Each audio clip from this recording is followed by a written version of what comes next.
mempelajari mempromosikan. Nah, di sisi masyarakat sipil tentu kami juga punya konsep bahwa Open Government Partnership ini penting juga diresonansikan, diinformasikan begitu ke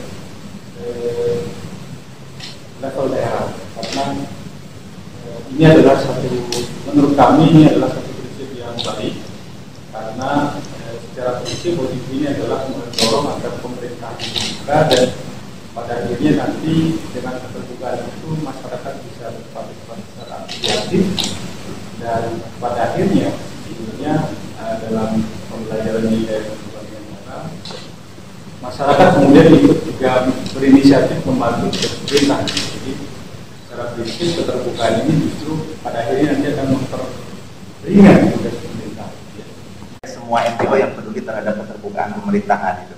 Nah kebetulan ini yang saat ini berkumpul, kita mengkonsolidasikan diri di level civil society untuk mengarahkan OGP ini strateginya seperti apa. Karena ketika Indonesia menjadi bagian dari OGP, bahkan mendeklarasikan diri dan Oktober kemarin dapat estafet kepemimpinan yang diterima oleh Presiden, tapi diwakili oleh Pak Budiono dari Perdana Menteri Inggris itu, dengan tentunya dengan sejumlah agenda yang dituntut oleh OGP dari Indonesia.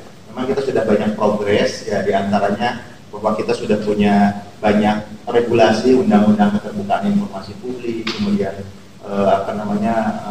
ada ORI dan sebagainya. Itu merupakan progres yang sudah dilakukan oleh pemerintah Indonesia gitu, yang itu menjadi rapat baik lah gitu dari Indonesia yang berkomitmen dalam hal ini.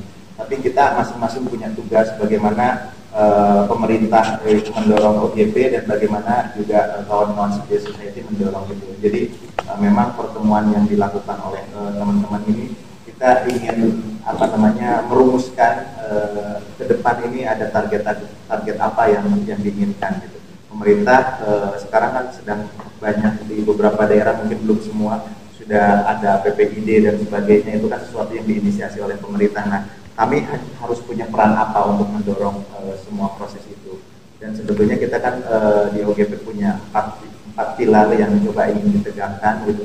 Pertama dari sisi partisipasi gitu, karena government tidak mungkin tidak ditunjang oleh partisipasi. Kemudian yang kedua sisi pilar akuntabilitas atau transparansi gitu, keterbukaan yang menjadi prasyarat penting untuk OGP bisa berjalan. Kemudian yang ketiga inovasi, ya bagaimana praktek-praktek baik, bagaimana upaya-upaya baik yang dilakukan oleh kementerian, lembaga maupun pemerintah daerah gitu untuk saling belajar terhadap praktek-praktek baik ini. Kemudian yang terakhir pilar semua ini harus didukung oleh IT, teknologi gitu. Jadi partisipasi, akuntabilitas, transparansi dan sebagainya itu kalau tidak ditunjang oleh IT, tidak didukung oleh teknologi, nggak bakal berjalan. Nah, ini 4 pilar ini yang coba dikembangkan oleh OGP dan masing-masing. Di sana itu harapannya semua SKPD punya seperti itu.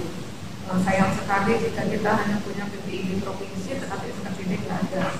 Ini yang dari bulan-bulan nanti. Sebenarnya kan engage dengan SKPD sudah.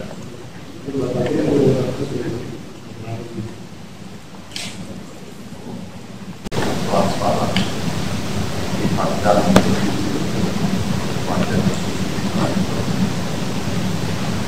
tetapi memang culture harus berbeda dari negara. Belum ada penyesuaian